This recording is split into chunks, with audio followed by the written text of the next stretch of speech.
these weird things I pray about in my backyard are happening right now. Like, I'm going to take the table spot. You know what I mean? We're already talking about WrestleMania. In the world. Introducing our biggest GMC Acadia ever. You're watching this. Then we got Rusev. The last couple days. Here's the worst part. When I wrestle again, it's going to be, I know why Bad Bunny did it 3 When times. you wrestle again. When I will wrestle again for sure. Because I know why Bad Bunny did it now. He was my hero in this scenario. Like, I watched his matches every night before I went to sleep. When I would go home and ice my arms, just to kind of gauge, because I was like, if I can just do half as good as Bad Bunny did his first match, I might get a little love. The problem is we don't think about Bad Bunny's first match. It's true. We think about this absolute clinic of a banger that was Backlash. That entrance that he had. I don't want to talk about it. Crowd So it's like, him. so watching that overwhelmed me. Sure. But when you would watch his first match where him and Damian were tag partners with The Miz, Yeah. it started becoming way more of a realistic goal for me. Yeah. You know what I mean? Because I was like, okay, what are my moments in this thing? It's a great point. Nobody remembers that match. He did a Canadian Destroyer in that A match. Canadian Destroyer on the outside of the ring. With John Morrison. It was his big moment. That was his big moment in the top rope crossbody. Yeah. You know what I mean? Was like his 2 big moments in that. He only took, and not dissing, but like he only took a couple of snapback bumps in the whole match. It's true. He just sold like a clinic. I mean, he sold. He raised the bar. He so made me want high. to do it. He's the reason I signed up. Bad Bunny was the first celebrity I ever watched do it that didn't disgust me a little bit. Mm. You know what I mean? I know exactly what you mean. We don't have to name names, but there were a lot of people, especially during that Raw general manager, guest general manager era, Raw guest host era, where you're like, that person doesn't even know anything about wrestling. No, dude. They're just here. That's what we talked about off camera too, is not only do they not know about wrestling, that's why when they were like, do you want to do a Jelly Roll song? I was like, no. When they asked me, because, they asked, they're like, hey, what are you promoting? Is it the tour? What's next? Like, what do you want to promote here? I was like, I booked this around a time I have nothing to promote on purpose. As a fan, I'm disgusted when these guys come in the ring and do a whack move they halfway learned in the back 2 seconds ago just to grab a microphone and go, watch my new show on NBC. You know what I'm saying? Yeah. It's just so pisses me off. I was like, I don't want to talk about nothing Jelly Roll here. So what was your goal in doing the match? Well, I knew, one, it was a 3-part thing, personal. It was very personal to me, like a lifelong dream. Selfishly, Chris, it's hard to admit it this honestly, but I'm an honest guy. Like, it was a chance of a lifetime that I thought I had to do, and I had to do it. Hmm. And you grow up watching it like I did and dreaming of it, and then add the component that I came from being so morbidly obese. Can you put clips on this? Sure. I know you can do it on your Patreon, but there's a moment where I fall down when I choke slam Austin Theory, and we do the 5-knuckle shuffle, that I fall down and I'm struggling. I'm so fat, I'm struggling to get back up. That The Miz and R-Truth come over and help me. And I have The Miz on this arm, and I have R-Truth under my other arm while that arm's holding a rope. I was so fat that the SummerSlam before Logan Paul jumped through me on a table. I was so fat 1 year before that it took 2 grown men and a steel cable rope to get me up from one move down.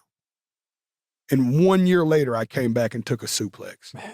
2 snapback bumps, chops. I mean, I took bumps. Yeah. You know what I mean? Yeah. Like, that is all a part of the story for me, was like proving that I could do that. Like, that being a North Star for me. 2, wrestling's so cool right now. Why is it not being explored in pop culture? That was like frustrating me a little bit. You know what I mean? And when it did make pop culture, it was always for the wrong headlines because a celebrity involved didn't commit or whatever the case may have been. You know what I mean? So I was like, dude, there's a chance we could actually bleed this thing like back into the streets like wrestling used to be. Like, we might be able to blur the lines. We were having conversations early of like how Drew's disgusted by me being there, how real that can feel or not feel. You know what I mean? Like, Logan and me really this feeling tense. Also, like, can we take the storyline to Kimmel? Can we take it to ESPN's Get Up? Can we take it to like pop culture? Like, I thought I could bring that to the table a little bit.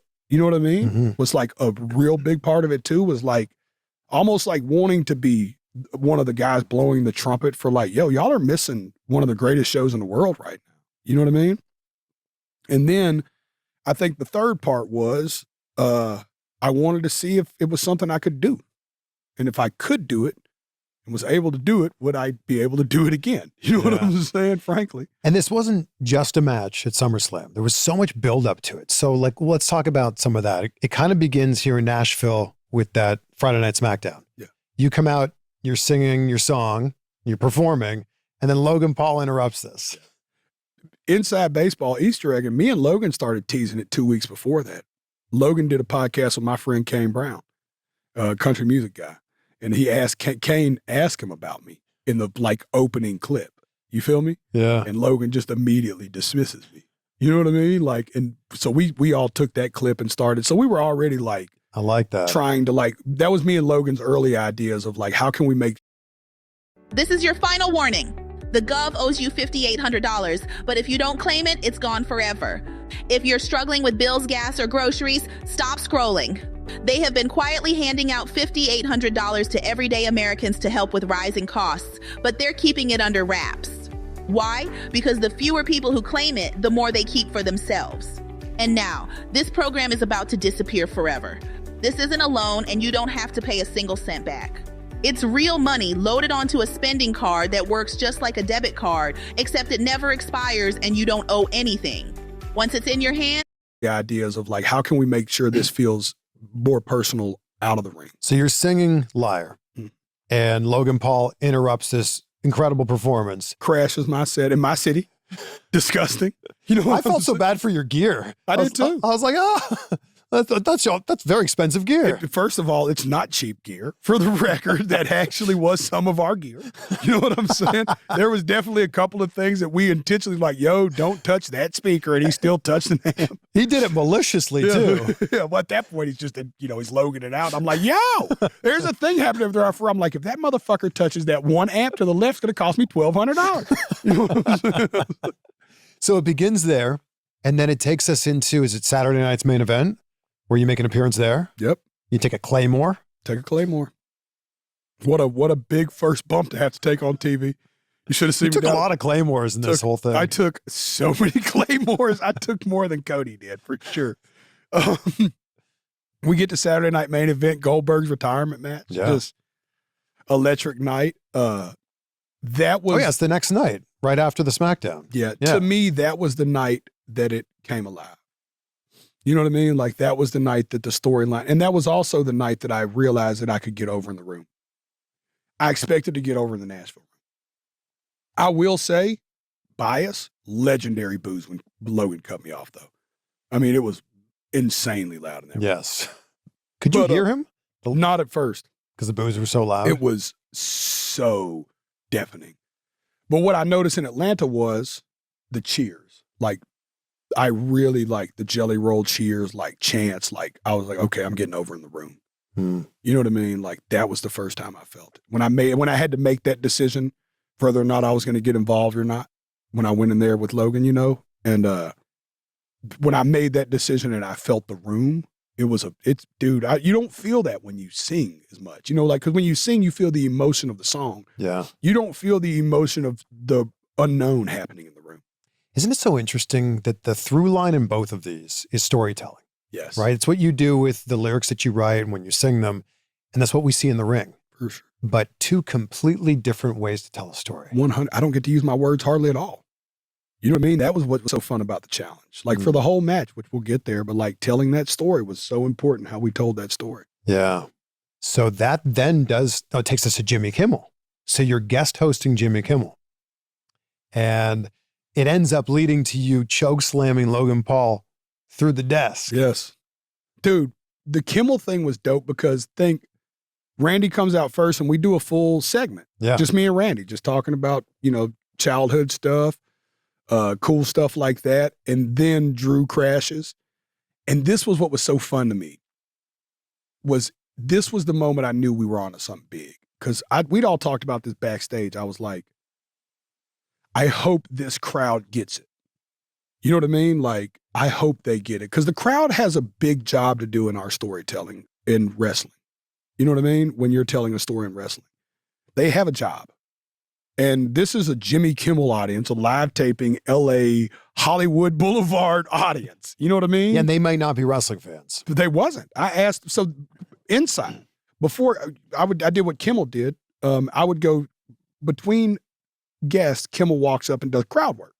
Hey, where are you from? You know, just kind of makes conversation while they change the set over. And I'm doing the had the magic thing because we're having to change desks. And so I'm talking and I'm just like, all right, first of all, before my friend comes out here, how many real wrestling fans are out here? Dog, you could have heard a mouse piss on cotton. You could have heard a fly fart. Not a soul in there, Chris, was a wrestling fan. What are these references? I'm telling you, dude, not a soul in there was a wrestling fan. So right then I went back to the table and I was like, ooh, hope they get it. You know what I mean? And the moment Drew comes in, the tone shift in the room felt like 90s TV when you didn't know what was happening on a sitcom, like Jerry, like the ooh. Mm. So they immediately did that. And then by the time Logan comes, they just boo. So right then I was like, they got it. Mm. If they got it, they're going to get it. We're got. You know what I'm saying? Like if we got it across to this room, it's going to be got. You know what I mean? And then you got Logan up and you slammed him through that desk. I truly believe that when they recap the 2020s, I told Logan this, that will make it. That little clip, that might be the only thing me and him do this whole decade that makes a whole decade recap, but there will at least be that one. Style and substance. In the GMC Sierra. Gap, but there will at least be that one little moment that'll probably go. So then that takes us to SummerSlam. If you want to hear a funny inside baseball story, Please. they should, like the rules were they had to make a stuntman do this to like practice the table thing. Okay. So this stuntman's over there, never took a bump in his life. So he's like, how do I go through this table again? I'm like, up, tuck your chin, flat on your back, slap, attack the mat. I'm trying to teach a stuntman how to take a bump. And I'm watching Shane Helm and Sean sit over there losing their mind. And you know, Shane Helm, I don't know if you met Shane. I love Shane. Oh, he is the dude, bro. Love Shane. Shane Helm is the guy. So Hurricane. Hurricane's going, just let the wrestlers wrestle. Like when Shane's up, like he just can't contain himself. He's just shaking. He's like, just let the wrestler do the wrestling. Finally, Sean's like, can I do it, please? So finally, I slammed Sean. You know, Sean walks right over. We don't even talk. Sean goes straight through. It was just such a unique, like, understanding nothing like that had ever happened, ever, at Jimmy Kimmel or late night TV. You know what I mean? Was how big of a deal that was. Yeah. I'm more proud of that than probably anything else we did for this match because it truly was a pop culture moment. Yeah. You know what I mean? Absolutely. And that's something that even if you weren't a wrestling fan, it got out into the cultural zeitgeist. Exactly. People were aware of it. That's what I meant. It was pop culture. Like it went so far beyond wrestling culture. Yeah. You know what I mean? Like so many people seen that moment. And I was excited because I thought the fact Randy Orton hadn't been on late night TV in 21 years, like, is that right? Yes. Almost made me mad. I'm like, this dude is a legend. Yeah. You know what I mean? Like this dude is like, you know, we should be throwing rose petals at this guy. Well, you we know know what I'm now. saying? Yeah. So the day of SummerSlam, what's going through your mind all day? I'll tell you what's going through my stomach. I am going through it. Man, to say I'm thinking about anything else but the match is a lie. Like all you're thinking about is the match. You know what I mean? Like beat for beat? Beat for beat. Yeah. That's all you're thinking. I walked into Logan's dressing room 30 times. We'd go, hey man, just hear me out. And then I would just run the match through to him. And he'd just smile and be like, I remember my first match too, bro. Like not in a mean way, like in a cool way, you know? Shane, I'd make Shane come to my dressing room every 20 minutes. And be like, I just want to make sure this is this, right? He's like, yeah, you got it, bro. Shane McMahon? No. Love Shane too, though. Talking about underrated, great wrestler. Oh, Shane Helms. Dude, yeah, talking about Hurricane Shane. Sure. And he was the producer on the match, right? Yes, sir. So I was thinking you would have come out to one of your songs. Makes sense, right? Your Jelly Roll. Why not pick one of the songs from anything you've recorded? Came out to a Toby Keith song. What was the reason behind that? Dude, first, Toby loved wrestling. Remember, he had some in-ring involvement back in the day. Yeah, he was did some early stuff with TNA. Exactly. Yeah. So Toby's always been a fan of just that kind of culture. And It was important not to do a Jelly Roll song like we talked about earlier in the pod. I didn't want to be, I wasn't here to sell Jelly Roll product at all. Like, it was important for this not to be like oh, this is what he was here for a moment. You know what I mean? Like, I was here for the match. And I was just thinking about great wrestling stuff. I was like, I need something catchy. And I knew I needed it to come out the first time I cut Logan off in Cleveland. So the whole time I'm flying to Cleveland that night, I'm like, I got to come up with a song. And I just wanted to do Who's Your Daddy by Toby Keith. I love the song. And it just felt right that, I got it. So come and get it. Who's your daddy? And I think it needs to be something memorable. And like, now you let me do that a few more times, you'll hear it. You'll instantly, you know what I mean? I got it. What a great way to come in. And I called Neil and I'm like, hey man, I want to do Toby Keith. Who's your daddy? He's like, you walk out in 2 hours. I was like, yeah, that's the song. He's like, I'm not going to get that cleared in 2 hours. I was like, no, Neil, we'll get it cleared. He's like, you're going to get this cleared from a label and his estate in the next 2 hours. I was like, for sure. What made you so confident? One, the Toby Keith family are awesome. Like his son, Steele, his sister, Toby's daughter, like these are salt of the earth people. Like, do anything they like, the kind of people you want to pull up behind you if you got a tire broke on the side of the road. You got a flat tire, pray one of the Keith family pull up behind you. I love that. You know? So I was like, and I knew that they would get it. And they had helped me with an American Idol thing. One of my kids and I say my kids because I loved them. I mentored the kids on American Idol this year. They're my babies. And he wanted to sing a Toby Keith song. And initially they wouldn't clear it, because they're very protective of Toby's estate. Like, sure. They don't want to like overexpose Toby. Like, they're very, very strategic in his legacy. And side note, if you ever go to Tulsa, swing by the OK Kids Corral, OKC, anywhere in the Oklahoma area. But they give housing to kids that are getting cancer therapy. Oh, wow. It's really, really cool. So I just knew that, they'd love it. But the cool thing was, not only did they clear it in 2 hours, we were the fastest song ever cleared in WWE history. They cleared it all the way through. They were cool with it. I probably used that song 7 times throughout the course of this, 6 times throughout the course of this. And every time you got to sign every time. Wow. Every time. Cleared every time. Then when you came out, you sang a little bit of Randy's song. Mm-hmm. That was cool. What a moment that was.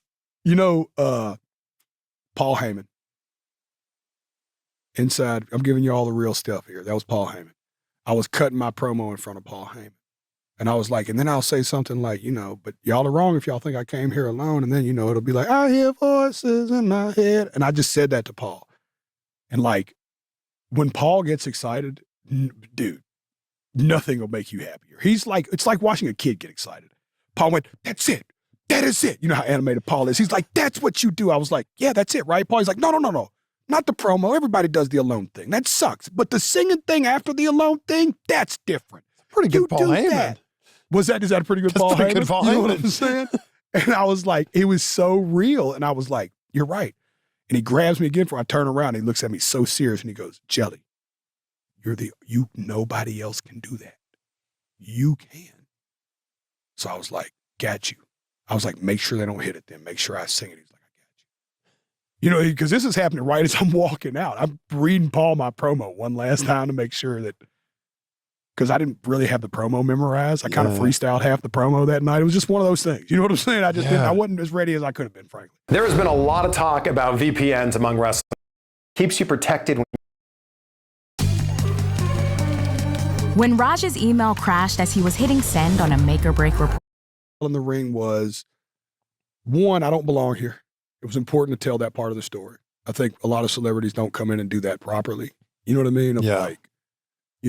Like I wanted to make sure there was a real moment of like, especially when Drew walked in.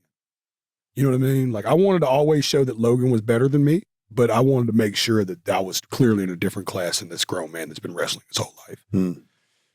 And it was important, but then it was important to show the story of the story of Jelly Roll, of the like overcoming adversity. My favorite movie ever is Cool Runnings. What a movie. It's a great movie, dude. And it's like, it shows that sometimes you can do everything right, but the sled will break. You know what I mean? Was like, I did everything I could right. And that's the last part I wanted to tell the story. It was like, I did everything I could, y'all. But the sled broke, man. Like there was no way I was going to beat these wrestlers. I thought for sure you were going to win. That's what typically happens when a celebrity comes into WWE. Yeah, I fought that immediately. It's one of the first things I fought was like, yo, man, I don't want to go out. And Was that the original plan? Was to have you win? yeah, it was originally baby faces up. So the day of, I'd been dropping it in Shane's ear the whole time. I'm like, Shane, I want to lose this match. And he was finally like, brother, you're going to have to take that up with them. You know, and I was like, cool. So I came down and me and Triple H talked about it right there at the ring that day. I said, you know what I'm coming to talk about? He said, let me, I want to hear it. And I gave it to him and he was like, all right. What was the pitch? It was an easy pitch. I was just like, it took three things. One, it's the right thing to do. We'll start at core. Like, let's just start at core values here. No celebrity has any business coming in and pinning a wrestler on their first ring without some extreme circumstance. You know what I mean? Like if Randy comes out and double RKOs everybody while I'm out and puts me on top of somebody, you know what I mean? But like, you know what I mean? But two, I can always come back. Like, I don't think any other celebrity ever really cared enough to think full angle through. You know what I mean? Was like, if I lose this, like I love Logan. That's my friend in real life. But every time he's in that ring now, he's got to wonder if at some point he's going to hear, you know, I got it. So come and get it. You know what I'm saying? He's got to wonder about that a little bit. You know what I'm saying? Like, you know, Drew too. If I really owe one of them, it's Drew. You know, so that was part two of it was like, I also was like smart enough to be like, yo, I want to angle in. And I was like, and I don't want to be remembered as a celebrity who did the thing. And Triple H stopped me, and this will probably be an Unreal because it was so gangster. He said, I will tell you this, though. He said Floyd wanted to lose the Big Show. That's super. I don't know if I should even be sharing that, but he told me that, and I thought that was cool. So I love the story because, like, I love the story that you guys are telling in the ring because it's very clear that, like, you don't belong, right? Like, that's the story that's being told there. But then when you did start getting some offense in, you surprised a lot of people. Yeah, that was the goal. Yeah, that was the goal. It was cool. We knew that we knew that we could show a little something early to try to get people in. Can I tell you how great Shane and Sean are as producers? They were telling me, they were like, look, by the time that you get to this spot in the match where Randy comes back in, Drew comes back in and kind of throws you around again, he's going to hit Randy with a cheap shot. And that's going to finally be the moment. 2 or 3 times before that moment, they're going to get really close to just like losing their mind about Randy getting in the ring, but they're going to start the Randy chant right then. And he was like, that'll be the hot tag. And I remember thinking, you know, how can you be so certain the timing of that? You know what I mean? And I'm not bullshitting, dude. As soon as Drew goes out that ring, Randy, I was like, and in my mind, I'm going, that's what we're doing next. That's the next spot. It's the hot tag. He's coming in at perfect time. And in my mind, I'm like laying there, you know, acting like I can't get to the corner, but I'm really thinking, fuck Shane, you're so good. You know what I'm saying? I was like, did you expect the jelly roll? No, chance? But it was so good, dude. It's the first thing Logan said when I came backstage. And Drew, they were like, you got over, dude. Yeah. It was like, especially in the room, because I want to remind people watching at home, when you're actually in the room, you're not dissecting, you're living in it. You know what I mean? And like, that's where you can tell if something's actually working because they're not hearing commentary. They're not seeing the story from multiple angles. They're seeing it from their seat and what's on that screen. And you are selling them an entire story in silence. All you're hearing is the booms, dooms, ooh, you know what I mean? Like, It's crazy when you're in the rooms. Please, every wrestling fan, try to make your way to a live show if you've never been, you know? I didn't expect that. That's when I found out how much money my friend was making with DoorDash. There are opportunities in over 4,000 cities. Signing up was super. Every wrestling fan, try to make your way to a live show if you've never been, you know? I didn't expect that. And also what I didn't expect was whenever they were carrying me out and I did the turnaround. Like, I thought I'd get a pop, but I didn't think I'd get like the pop. You know what I mean? It was like, that was the moment for me too. You hit a black hole slam. Dude! Abyss gave it to me, by the way. Yeah? He's the one who came. He blessed it with me from day one. He's like, you know, I did it forever. He was like, because he produced my SmackDown segment. And he was like, dude, I did it forever. You should do it. It's the original Boss Man Slam. And I love the Big Bad Boss Man anyway. So I was like, dude, no way. He's like, big guys look like rock stars doing it. He's like, trust me, dude. I was like, thank you, bro. It looks so badass. It was cool, man. Yeah. But it's the original Boss Man. He's the one who came. He blessed it with me from day one. Oh, man. Yeah. So when you're setting up for Logan Paul to frog splash you through the announce table, what's going through your mind? Because you can't practice that spot. No, dude. Thank you for bringing that up. I practiced everything but that. So it's the scariest part of the night. It's also the moment that's going to go. Because like me and Logan had extensively been like, look, man, this, like, if there was ever a time for you to jump out of the gym, and I know you jump as crazy as you can every time, but if there was ever a time like this should make every headline in the world tomorrow. Like, we knew we had that kind of a moment if we did it right. And I do remember the hardest part was, I don't know if I should get this inside, but I got onto the table wrong, which everybody talked about because I had to slip back and did the worst job selling my slip back. But equally, I was scared because of where my back was sitting at that moment. I'd never been through it, and I didn't know where this thing was going to break. So, like, I had just a genuine self-preservation, like, fuck what everybody thinks. This is scary as fuck. You know what I'm saying? But then I looked up, and when Logan took the 2 bottles, I just remember thinking, I'll talk about this on my deathbed. Like, I'll tell this story of what's happening right here in this moment till I die. You know what I'm saying? I don't know how many other things in my life I'll think are cool enough to talk about until it's all over, but I will for sure sit right here and think about this moment, dude. And he comes and he hits me, and all I hear is the clear sound of every bit of his air coming out of him. Like a like that. And I'm like, oh shit. So as soon as I land, I cheat over immediately towards Logan real fast and cover my mouth. And I'm just like, you okay, bro? Like, I was worried. Like, I heard him, dog. Like, he ate. I don't think he hit the table, Chris. I think he hit all Jelly Roll, dog. I think he's been used to jumping on people that are like half my width. You know what I'm saying? So I don't think he fully, because he couldn't practice for it neither. You can't put a Jelly Roll sized doll up. You know what I'm saying? Like, you're just having to kind of guess. You know what I'm saying? And he went, and then I rolled back over, and I'm laying there, and I'm hurt, of course. I mean, because you don't hit that spot and not hurt a little bit. You hurt a lot the next day, but even in the moment. And I just remember looking up and seeing Fat Joe. And that's my friend. And Drewski was standing up behind him, and their faces were concerned. And right then I was like, we got it. I was like, I just got to sell it. I was like, this, and dude, no lie, I spent the next 2 minutes selling to just Fat Joe. Nobody else. I don't know how much of it was on camera, but I was just selling because I was like, if I can get Fat Joe to believe this, I am good. It's getting there. And then I think people in the arena, people in the stadium didn't know if you were actually hurt or not. Yeah. Because everyone came over and they were attentive to you, and then they put you up and they're starting to walk you to the back. And I think there were a lot of people going, well, that's what happens when a celebrity tries to wrestle. That's it. And I walked by my wife, and I remember looking at her, and I just said, I just wanted to finish.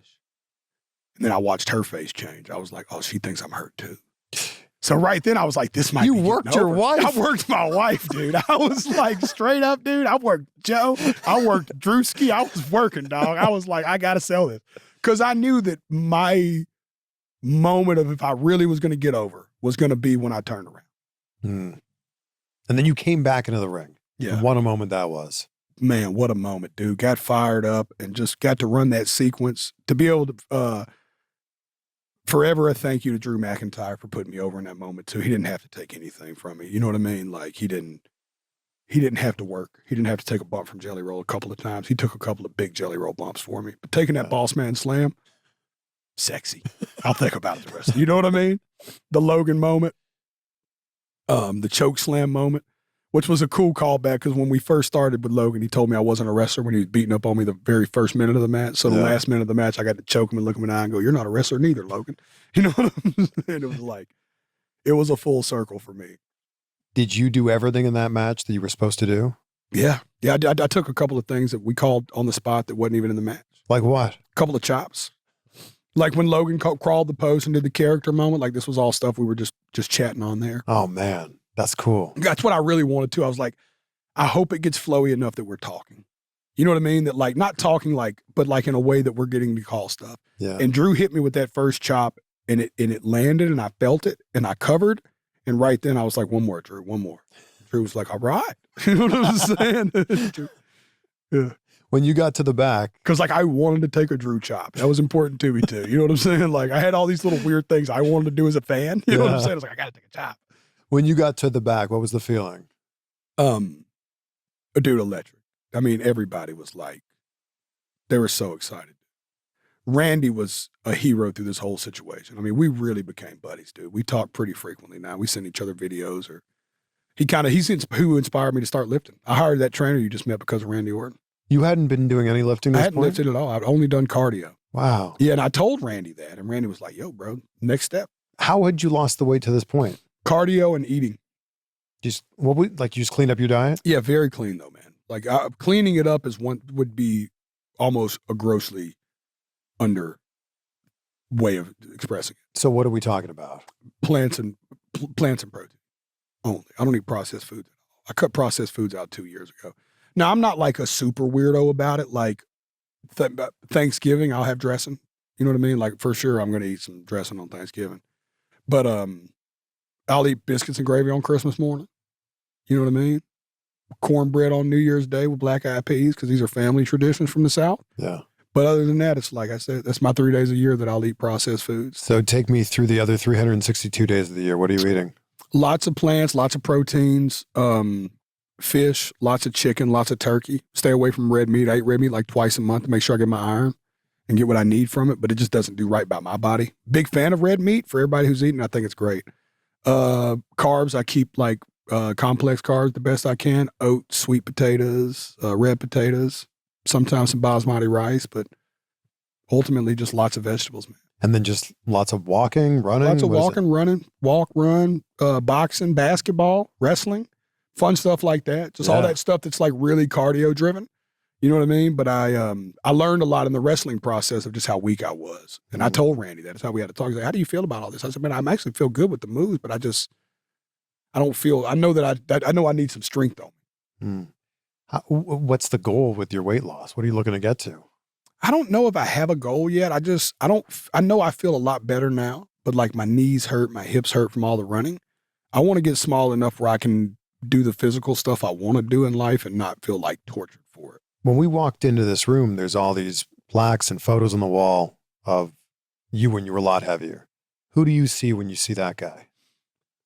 Man, I see a guy that was telling the world he had addressed his mental health and hadn't. That's deep. Yeah. But I see a guy who was telling the world that I was prioritizing my mental health, but my physical health was showing the polar opposite. My physical right now is a direct reflection of what's happening between my ears, of me saying the things I used to eat, of me taking the time to process the emotions I used to eat and expressing them, and accepting them and making peace with them. You know what I mean? Or accepting them for what they are. I had to start treating food as I treated every other drug addiction in my life. Like getting off cocaine and codeine wasn't easy for me initially. It's something that took a lot of time, a lot of 12-stepping, you know what I mean? A lot of sponsoring and programming to figure it out, realizing that I can't do it casually like some of my friends. I got friends right now that can go out and have a couple of shots and do a line of coke and just go have a great night. And it'll turn into a 10-day bender for me at best. You know what I mean? I have that same kind of problem with food, with sugar. You know, like me and my wife tell this story together now a lot. When I first married her, I'll never forget this. She ordered a candy bar one night from the store. And this woman ate half of the candy bar and set the other half on the kitchen counter. And we had just started dating. So I obviously wasn't going to eat the candy bar. But I thought about it every time I walked by the candy bar. And by like the second day, I was like, hey, do you want me to throw this candy bar away? You know what I mean? What I was really getting at was, can I eat the rest of the candy bar? But I realized I don't have that kind of wiring. You know what I mean? Like I eat every candy bar in this house if they're here. If you had a 20-pack of candy bars here and I found them, I would eat them all. At one point. Now I've done a lot more work. Now I can walk into a room full of candy and be like, whatever. You know what I mean? But initially I had to like really figure it out. What was the moment where you realized that you needed to make a change? I don't know what exactly it was. I think I started feeling like death. And I mean that in the most like literal way you could say it, Chris. Like you felt like you were going to die? Yeah, man. Like I would lay in, I was 500 something. I had to sleep in a certain position because if I rolled one way, I'd choke on my spit. You know what I mean? Like it was like really getting bad. Like it was affecting every part of my life, not just some parts. Like being big affects most parts, but I mean, there was not one part of my life that wasn't affected by it. Yeah, it was just horrible. And I was just so sick of it. And I knew it was a food problem. And I knew that my schedule was so stressful, traveling 300 days a year. I had to really make some crazy changes. So I went and did like 30 days of pretty intensive therapy about it. What's your favorite app at the moment? Definitely TikTok. I check it every day. What's your favorite app at the moment? TikTok. I could scroll for hours. What's your guys' favorite apps at the moment? 30 days of pretty intensive therapy about it, just to really figure out the root of it. Completely changed my eating habits, hired a full-time nutritionist. Then he ended up moving out here and cooking too. So now he not only does the planning, he'll whip it for me too. So now it's just gotten real easy. Oh. And I quit making a thing of food. Like I don't do dinner meetings. I don't do lunch meetings. I don't live in that space no more. Because so many things, and I don't think people think in this way, so many things that we do in our life are around food. Let's go have lunch together. Let's go have dinner together. Let's have this family meal together.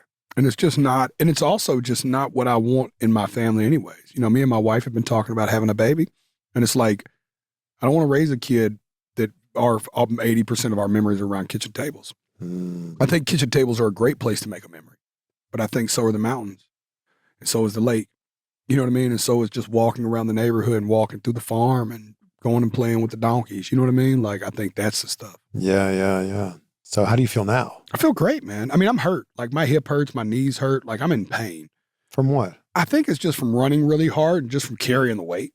You know what I'm saying? Yeah. For so many years. And then like, as I'm getting in more shape, I'm really starting to push myself. As I'm starting to get in shape, I'm really starting to push myself too. So it's like, I'm just kind of beating myself up. But you feel all right? I feel great, man. Mentally, I feel better than I've ever felt. Physically, we were talking about this cardiovascular wise, breathing, respiratory wise. Oh, dude, I don't even feel like the same guy. You know what I mean? Like, I don't look at a flight of steps with absolute fear. I used to look at steps like they were like absolute demons, like it was a devil incarnate, like anything but the step. No. And then I'd have to ask questions like, how many flights? And then is there a place we can regroup before we walk into people? Because the worst thing was having to walk up 3 flights of steps right into a room, you know, and I'm sounding like a French bulldog. You know what I'm saying? For the first 20 minutes I'm in there. Yeah. It was horrible. You know what I mean? I think about it, dude. My wife, God, think about how absolute miserable our sex life was because of me the last half decade. Just, you know what I'm saying? What she had to deal with. If you lose enough weight, you're going to have to change your name. No, dude. You're not a jelly roll anymore. No, I'll just get rid of the roll, baby. I always have a little jelly in me. You know what I'm talking about? I always have a little jelly in me, Chris. What did it mean for you when you finally got to meet The Rock after chatting for, the better part of a decade? Dude, it was like, I almost cried when I hugged him, just from all he's done for me. You know what I mean? As a friend, and just like, I don't know if I've ever expressed this way, but dude, when he first discovered my music and sent me a message, he was the biggest box office star. You're not a jelly roll anymore. No, I'll just get rid of the roll, baby. I always have a little jelly in me. You know what I'm talking about? I always have a little jelly in me, Chris. What did it mean for you when you finally got to meet The Rock after chatting for, the better part of a decade? Dude, it was like, I almost cried when I hugged him, just from all he's done for me. You know what I mean? As a friend, and just like, I don't know if I've ever expressed this way, but dude, when he first discovered my music and sent me a message, he was the biggest box office star in the world at the time. And I was a underground rapper from Antioch, Tennessee with 100,000 YouTube subscribers. You know what I mean? And this dude just immediately started pouring into me, like sending voice notes, like not even just like messages on Instagram, like voice notes, like, so it's him, It's like, hey, brother, man, just want you to know, man, I spent some time in Nashville, gave me his Nashville history, and he was like, I understand you. The world will understand you. Be patient with them. They might not get it now, but they'll get it. You're speaking for a group of people that's unspoken for. This dude's saying stuff to me like this a decade ago. You know what I mean? Like, the concept that I would go on to have the success I've had is like so far-fetched in my mind at that time. But like he just seen something in me that he thought he just needed to pour love into. Wow. And then from then, I always say this openly, every big moment I had in my career for the longest time, one of the first two messages I would get would either be The Rock or Joe Rogan. Wow. And these are two of the biggest, you know what I mean? Yeah. Like to show you similar spirits of like just, like when I made my Grand Ole Opry debut, 3 reasons why you should come with us to the Church of Jesus Christ of Latter-day Saints this Sunday. Number 1, you'll connect. like when I made my Grand Ole Opry debut, I think I'd posted Grand Ole Opry invite video. And then like 8 minutes later, I had a DM from Dwayne. DJ was like, yo, the Grand Ole Opry, that's my dream. You're living my dream. Like he's joking with me. You know, I'm like, dude, you're the biggest star in the world. You know what I mean? You've lived every one of my dreams. You know what I mean? Yeah. Like, but he's gassing me up that I'm living his dream by singing it. Just like, what a sweet soul. So to meet him was like, put all that together, man, was just really, really sick. What did The Rock say after your SummerSlam match? Dude, killer. Like just all praises. Just, dude, you did it. Because I talked to him about it then. I was like, man, I think I want to get involved in a match. He's like, you're getting healthy enough. I was like, yeah, man. He's like, go shoot for it, brother. And he's just like, DJ's energy is how can I help? Like he's got that energy in life. Like anytime you get around him, it automatically is process and then he's how can I help? So he immediately, I'm like, I think I'm gonna get in a match. And he stops, we're walking. And he stops and looks at me and go, how can I help? You know what I mean? I'm like, no, I got it. I'm talking to Triple H. Like, we're good. He's like, just let me know. You know what I mean? But like that instant, like that's his spirit in life though. You know, Topps made a trading card of have you seen this? Pretty cool. I'm on the top row. Yeah, we got this here. I haven't seen one in person. Oh, you haven't seen one in person? No, this is it. Here you go. So check this out. Dude. Look at this. Topps now. No way. This is so cool. I'm even skinnier now. Dude, this is so good. Isn't that so cool? Oh, it's got the choke slam. No way. Dude, this is so sick, Bubba. I'd seen it online, but I haven't actually got to see one yet. There's one in there for you. Oh, thank you, brother. No, you can keep one of those. I love this, man. I hate that Logan whooped me and pinned me, but every picture is either him going through Kimmel's desk or this shot. Yeah. It's all right. There's an iconic picture of him and Drew standing over me while I'm just laying there, just looking like a dead carcass. No one remembers that. Yo, I tell you a funny part of the story I didn't get. One thing I do want to correct, though, on the record is when I got that power slam off the rope for Logan, and I paused for a minute before I went for the pin, that wasn't a pause because I knew Drew was coming to kick out. That was the first time in the match I'd hurt myself. I had the opposite of what happened to Logan when he jumped on me happen. Something about when I landed that power slam took all my breath. So I was like, oh, and I just had to have a moment of like, what are we doing next? Because I genuinely like it. I don't know. I think maybe we bounced at the same time just hard enough that he bounced back into me. I don't think I had him tight enough to my tummy. I think I had him out. So when he came, he bounced back up into me, which was a me thing, obviously, amateur mistake. But yeah, man, that was a... Did you hear what Michael Cole called that move? The jelly to belly. No way, the jelly to... I love Michael Cole, dude. And did you hear what he called the black hole slam? The black roll slam. No! I think he just came up with that in the spot, dude, too. Michael Cole is the dude. Bro. Isn't he the best? He's the dude, He's man. the best. Nah, he's the dude. Yeah, you can have one of those. Dude, thank you. Of course. I can't get over how cool this is. Isn't that so cool? Yeah. What was even cooler was that Randy let me hit with him that night. Right before we went out, I was like, can I? He was like, of course, bro. I was like, yes. Yeah, so you guys are both on the top rope. Yeah. You're waiting for it. I'm just looking at him like a big kid. Randy, just as cool as ever, just throws it up. And then looks over at me like it's all good. He does it all cool. And I'm like, it's like the polar opposite. Are you and Randy now like bonded for life because of this? I think so, man. I hope Randy feels the same way I feel about him. I feel like we're gonna be brothers forever. Yeah. I like literally, like I said, I hit him up as much as I can. Like he was an angel through all that. He was the most patient, gave me the best advice. Like all three of them dudes were angels in that. Everybody in that WWE sphere, like I can do nothing but like praise them and thank them for how I got treated. I mean, all the way, dude. I mean, Stu, Road Dogg. Stu the cameraman? Dude, everybody treated me like family. You know what I mean? Like every corner. When I went to Clash in Paris, it felt like a family reunion. Like I went into the men's locker room like I was wrestling that night. And like everybody was just glad to see me. It was like, it touched my soul, bro. You have this real energy about you, though, where you speak to people like you've known them your whole life. Oh, and thank you. I'm so grateful that you do that with me. You do that with everybody. Where does that come from for you? I think it's just trying to be honest all the time. You know what I mean? Like, it's just who I am. It's just nothing but love. Yeah, it's who I was in my neighborhood. It's like this tracks back to who I was as a kid, I think. I've just always been loving and just like, I'm blessed to be the baby.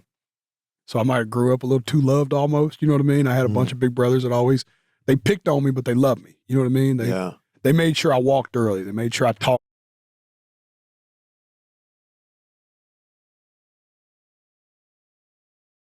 early. They made sure I talked early. You know what I mean? Like I had those kind of brothers and older sister that were like determined to love on me. So I just tried to do that. Are you able to be present enough with where you're at in your career now to look back and go, this has been pretty cool? Not just the wrestling stuff, the music stuff as well. Oh, dude. In every way, Chris, I can tell you everything I was thinking about during that match, but not limited to, I feel that about every show. You know what I mean? Like that's where I'm big about not having a phone. I don't carry a phone. My presence in moments is, I think, my superpower. Like, I know, dude, that's another reason I did it. Let's be honest. Dude, that is a once in a generational story. Oh, yeah. That's a once in a like, maybe ever. There may never have another guy that went through as much of a dramatic transformation as I did to get in that ring. But it's not just the wrestling, it's all of it. It's all of it. No, dude. I mean, most musicians don't get to play in stadiums. For sure. How many did you play with Post Malone in this 27. tour? 27. Doing them again next year with him, hopefully. It's I mean, I was thinking about just this year alone. You know what I mean? Of like, dude, you did a song with Bon Jovi. I did a song with Bon Jovi, dog. Eminem. I was on Eminem's last album. I was on Lil Wayne's last album. I was on Bon Jovi's last album. I was on the biggest Christian song of the year. You know what I mean? I just won 3 Dove Awards. You know, like, this isn't bragging. This is just me showing you the presence of like, please, yeah, the little moments. Like when I'm at the Saddle Dome in Calgary and they come to my dressing room and go, "You're not going to believe this. Bret the Hitman Hart's in there." And I go, "Right now?" They go, "Right now." And I go spend 2 hours with Bret Hart, who is just the sweetest dude. You know what I mean? And we're recapping real wrestling stuff. Like, I'm so present in all of the moments of like, Post Malone's last night in London. Like whenever I got to pour that love into him, you know, I got to do something similar every night on tour, but like, that's the presence of like, I don't want to look back. Like I have so many friends that had these moments and look back and go, I wish I was paying attention. And I know that I'm like flat in it. I hate to keep going back to the match, but there was a moment in my match talking about you flat in it where right after I hit Drew with the Boss Man Slam, Logan was already posted in the corner. And how the wrestling comeback formula works is I've already got the crowd rolling. I've already came in. I've already hit Logan. I've already hit Drew. I turn around. I got Logan coming off the top. I'm supposed to go straight over to Logan and keep the flow going, right? That's the pacing of how wrestling works. I stopped. I looked up, and I let that 60,000 person swell. And I'll never forget, it's the only time I think Shane gave me credit for something for real, because Shane was like, "Hey, man, don't do that." I was like, "I'm going to do it, Shane." He's like, "You might lose them." He's like, "If they're already rolling from the comeback." You know what I mean? He's like, "Trust me, I do this." I was like, "But trust me, man, I need that moment for me. I need to just take one moment in that ring where it's not about selling a character and just feel it." And that was that moment, dude. And that place fucking roared. So by the time I got back to Logan, I was so gassed up because I was like, "Oh, good, it didn't backfire." Because I wasn't sure. I was okay if I lost them too, because I knew that I needed that moment. Like, because you're so making sure you're doing the character. The match, you're making sure you're telling the story so much that I was like, I need one moment where I can actually just look up and go, "All right, cool, we're here." You know what I'm saying? Yeah. That was that moment for me, dude. Are you that present in every show that you do? Oh yeah. Like you take a moment from every show? Every show. Every show. I remember every face, every sign. I'm like super, super into that. It's like, I think it's why I love performance so much. I connect that deeply with it. Did you always think you'd be here doing what you're doing right now? Never. Wow. Never thought I'd be this big. Never. I didn't think I was going to get out of clubs. I thought like Tech Nine was one of my favorite underground rappers ever. And if I could have, I actually did a distribution deal with this company for a while. Tech Nine and me have a couple of big songs together. And I used to tell this guy, Travis O'Gwen, one of my early mentors in the independent rap scene, I used to go, man, if I could just have like a third of the career Tech's having, a fourth of the career Tech's having, like, that'll be crazy. My first Red Rock show was with Tech. And even then, I remember leaving Red Rocks and thinking, I don't think I'll ever headline this place. Man, maybe next time I can be 2 or 3. Because I was 1 of 3. It was me, Ritz, then Tech. And I was like, maybe next time I can be like, it'll be somebody, me, then Tech. You know what I mean? Like, that's just, I never dreamed it would get this big. What was the song that changed your career? Save Me. Beyond the shadow of a doubt. There was a lot of things leaning that way. Creature with Tech Nine went platinum and had a really big response. Bottle and Mary Jane. Like, I had a bunch of songs that started really gaining steam, but something about Save Me just resonated in a way that I could have never predicted. And then what's been the song in the last, call it 3-4 years, that have just put it over the top? Man, this is where God's been so good to me, Chris, is that I think every song I've put out this year, they've all been features. I haven't put out a Jelly Roll song yet. But every one of them were on pace to be bigger than every song I've ever had. Wild. Bloodline with Alex Warren, where we talk about breaking generational curses, is at almost 200 million on Spotify. I mean, it's already getting up there. Like, Save Me's at 400, I think. So, I mean, it's halfway there, and Save Me's been out 4 years longer. Hard Fought Hallelujah. Like, dude, these songs, this Amen song with Shabuzi could end up being big.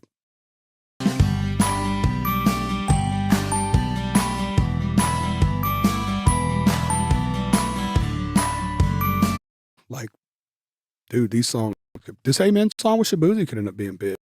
I'm not counting it out. You know what I mean? It's crazy, dude. It's like, it's the coolest thing right now. I'm in a career spot where I know a lot of people came to my show to hear me sing Save Me, but they're excited to see me sing something they heard 3 months ago. We'll get back to the conversation in just a second. This episode is brought to you by Blue Chew. Blue Chew is the upgrade button for your life in the bedroom. Chewable tablet. It's all done online. That means TV, visit Blue. What world are we living in here? It's amazing, right? Dude, when I'm associated with the Opry, like I'm a face of the Opry, it doesn't get no cooler. Like, the craziest thing that I'm taking from this is you're saying you couldn't even have dreamed this big. Yeah. And you're living it. Living it, dude. I dream bigger. Like, dream bigger. Those are 2 powerful words. Yeah, dream bigger. Like, even like whatever you think your dream for this channel is, God might be looking at like, man, I wish he'd open his eyes. You know what I mean? Like, I think sometimes some of us think we're dreaming too big and we're actually dreaming so small, God can't actually open it up for us yet. He's like, I can't believe for you. You know what I mean? Now I'm starting to dream crazy. What we talked about off camera, on camera, that you're not going to put out, that's how I'm starting to dream. Like, when I started looking at things different, when this thing started happening for me, then I started realizing the power of projection. Not manifestation or vision as much as just like projecting and being willing to work towards that projection. Yeah. Of like, I want to lose enough weight that I can get in this ring next SummerSlam and not take 2 grown men to help me get up. That was my bare minimum. You know what I mean? Now you know what my next one is. Yeah. You know what I mean? Like, it's these like measurable goals. You know what I mean? They call them SMART goals. Yes. You familiar with this concept? SMART, each one stands for something. Yeah, like strategic, measurable, actionable. Yes. You know what I mean? So like these, like, y'all look this up, it's a great system, but like setting SMART goals now, like realistic within what's in front of me. I'll give you a big one you can put out. Okay. This is an exclusive. I ran my first 5K 2 years where I walked it. I kind of light jogged one this year. I should put up my PR by Thanksgiving if my knee feels better, which will be my first time I run a 5K pillar to post, which will get me ready for a 10K. A lot of my friends are ultra marathon runners like Cam Haynes. I hit Cam Haynes and Ian Larios, my chef, up last night. Literally, I texted them this last night and I said, 2 years from today, I want to run my first 50K with y'all. 50K? It's my goal. So I got to do a marathon first. There's obviously a lot of steps that have to come, but I want to do an ultra marathon through the mountains, 50K. Oh my gosh. With Cam Haynes. That's one of my dreams right now. But equally, when I was 540 pounds, Cam used to tell me, this is back when I didn't believe in me. This is why I've changed. Cam Haynes used to go, I'm going to get you up here on Pisgah one day. It's 1,000 feet elevation, straight up a mountain in Oregon. Cam Haynes runs it 10 times a day. He's a lunatic. And he was like, I'm going to get you on Pisgah with me. And I was like, whatever, Cam. And I walked Pisgah with him last year. Now, I walked it. It took me an hour. You know what I mean? But like, I'm going to run it with him next time. Oh, man. So like now when I text Cam and I'm like, we're running a 50K, Cam's like, now we're cooking, big guy. You know, I love Cam though. He's like, you could probably do it next fall. I'm like, that's ambitious. I was like, we're going to aim for 27 here, Cam. You know? What's the moment that made you want to change everything? From going to jail 40 times and the life that you were living, was there a moment that made you want to change? Adulting, parenting. Beautiful little girl, man. Just becoming a father? Yeah, she was born when I was in jail. And getting that kind of news in there just reminded me, it really put a spotlight on how horrible of a human I was to myself. It was the first time I seen myself the way the world seen me. You know what I mean? And that changed everything for me. I was like, man, I really am a really scummy human, you know? And I don't deserve to be responsible for a whole nother human. And you know, that was the first thing that changed my life. That was almost 18 years ago. I was in jail because that little girl had turned 18 in 6 months and graduated. Wow. On her way to college. So that was the first thing. What came after that? I look at life like linear footage of God winks. And it's whether or not you pay attention to him. But he's always winking at us and sending something our way. Music, when I came home, I immediately had a friend who had a camera and worked at Best Buy and was like, his name's Chad Arms. I shout him out every interview I do about it. We don't talk much because I'm busy, but he knows I love him. You know what I mean? But he showed up with a camera, was like, yo, rapping this thing. I'm putting on this thing called YouTube. You know, that was step one of like right then, little God wink started changing my life. That would be the beginning of me building. I'm back vlogging on YouTube again. I'm back really pouring my heart into YouTube again because I miss it. I miss like where I started at. Yeah. And that was the first one. And then, you know, music, writing songs, falling in love, and then Bunny, meeting the right woman. Like it was the first time I met a woman I wanted to like do right by.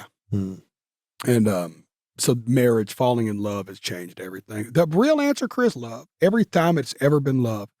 It was love of a little girl. It was love of my wife. Losing the weight started becoming love for myself. I'm starting to love myself for the first time. But every other time something changed in my life, it was all triggered by love. Isn't it amazing that you can pour your heart into these lyrics, pour your heart into writing one of these songs? It's so personal to you. And then when you release it or you're playing it live, that thing that's so personal to you in your life can apply to somebody else's life. Feels even more personal to them. You know what the crazy part is? When I first started doing it, I thought I was writing because nobody was seeing what I was seeing or feeling what I was feeling, and I needed to express it. Like that kind of almost like nobody knows this pain feeling, you know? And then the real beauty of it became, no, man, I felt like everybody feels like everybody's had a rough day. Everybody's lost somebody they loved. Everybody's felt hopeless. I didn't realize that. I thought at the time, early in my career, I thought I was the only person that felt that way. And that's why I was writing, you know, so my way of getting it out of me. Then you start to see how many people it touches. That's when it gets cool. You're like, oh man, this ain't my story no more. I'm telling our story. Now it's deeper. I don't even write my story no more. Now I'm writing our story. I'm writing the story of the people I know, the people I love, what the feeling is, what I feel like somebody needs to talk about in pop culture. Because sometimes I'll write songs just because you're like, man, Winning Streak, when I wrote that song about sobriety, it wasn't to be niche or whatever they say. It was to be more like, hey man, I don't think people have ever talked about this or seen it from this light. I hope I can reframe it in a way that'll make somebody feel okay going to get help, you know? So it's always trying to write with purpose. I grew up in a neighborhood I thought was so unique, I felt the need to be the journalist of it. I was like, there's no way this kind of white trashery exists anywhere else but here. So, and I thought one day I was going to be famous because I was from such a unique area. And then I realized that it ended up working out for me because everybody's from Antioch to some degree.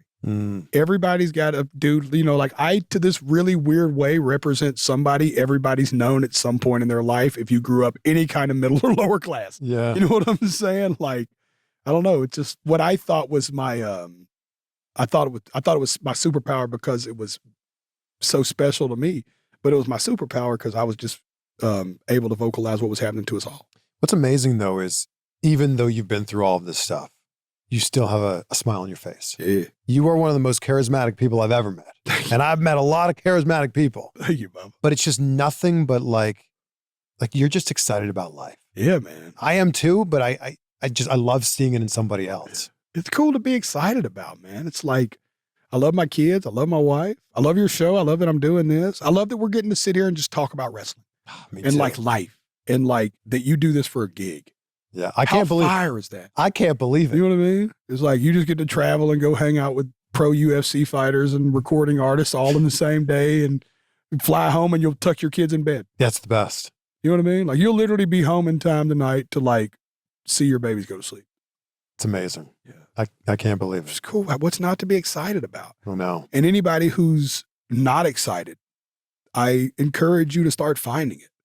Yeah, Like, it's out there for you somewhere. And that's why gratitude's such a huge thing for me. That's why I end every interview with like the gratitude question, because like there is good in every day. And you may not see it sometimes, but when you can see someone who is successful going, man, I'm just grateful for my health. I'm hoping that someone watching this or listening to this can go, you know what? It's been a rough day. Things aren't going my way, but I do have my health. For sure. I can be grateful for that. I'm going to be grateful for my family. I love that. Even with the weight loss stuff for me, it was another reason I did it walking at first was we have a treadmill. My wife has a gym. You came through. We almost filmed this out there. I didn't use it at first because I was like, I don't want to pin myself to having a crutch of like, I need a gym. I need a treadmill. Like a mental component for me was, I'm going to tie my shoes. I'm going to go outside and walk. You can go for a walk anywhere. I can go for a walk anywhere. Yeah. There's no excuse. And then the first day it rained, my wife's got the video footage of it. It was the first day I had to make a big decision in my life. And I said, walking in the rain. And that's what I did forever. I just now felt comfortable enough in my journey to go to the treadmill because now I'm like, I don't need to prove nothing to myself and go out here in 100-degree heat. You know what I mean? Like, I'll just get on my treadmill. But initially it was like just that gratitude of like, man, I want to go outside and feel the air. Like, be grateful that I can walk outside in the open air. Yeah. You know what I mean? That I live in such a beautiful part of the countryside that I get to walk down the street and just look over and see rolling hills and like neighbors all wave at me. And then it became fun because my neighbors started, I run through this neighborhood next to my house, and this neighborhood would start cheering for me. They'd never stop me. They just come outside, go, yeah, we see you. You know what I mean? I look back now like, dude, they've watched me run off 200 and something pounds. Wow. You know, but do you ever do like inventories at night? What do you mean? So have you ever been to AA? No. It's a really cool concept in AA. They do gratitudes and they do inventory. Okay. So you start every morning with gratitudes, right? It's like early morning anchoring. Like you just immediately get into your gratitude bag. Start with grateful. But you end your day with an inventory. Grateful to end it with a gratitude, but you end it with sitting down and going, all right, every interaction I had today, where did I win and where did I fail? And you spend 20 or 30 minutes actually like really, this is what changed my personality a lot as far as, cause like how I interact with people. Cause when you start really, at first it's mountains of stuff, obviously. And then it starts getting cool. You start getting better because you start thinking about it during the day. Like, do I want to think about how I dealt with this later? I'd rather deal with it right now. You know what I mean? And you look back and be like, you know what, man, my kid came downstairs and she poked her head in and said hi, and I was on the phone. I should have just hung up that call and chased her out the door and spent 5 minutes with her. It could be something that small. Yeah. But like I make it a point now to go into my inventory and go, what could I have done to be just a little bit better today? And it's not just family members. This is like the cashier at the For grocery sure, store. like if I could have been, maybe I didn't look them in the eye. Yeah. You know what I mean? Like, and I just grabbed my receipt and ran. That's just not my character style. And like I can make peace with it immediately. You know what I mean? I inventory it that night, do better. I love that. I'm going to start doing that. I want to give you a fun one here. If you were to make a Survivor Series team of other country musicians. Oh, this is fun. Who are the other 4 in your team? Oh, I get 4, right? So it's you plus 4. Yeah, it's me plus 4. Okay, I'm going to take, we're going to start with the 2 obvious, which is Morgan and Kane. Okay. Kane Brown is in stupid shape, like ridiculous shape, and Morgan Wallen is scrappy, like as a human. You know what I'm saying? And these are both my friends, so I'm taking them for sure. I guess now we got to start getting real strategic. Yeah, you got 2 left. Yeah, I got 2 left, and But definitely, we need a big man because you got to assume the MFTs are going to be there, right? You know what I'm saying? You're right? not the big man anymore. Yeah, I'm not the big man. So we need like a big man. I don't know if I'm going. I might go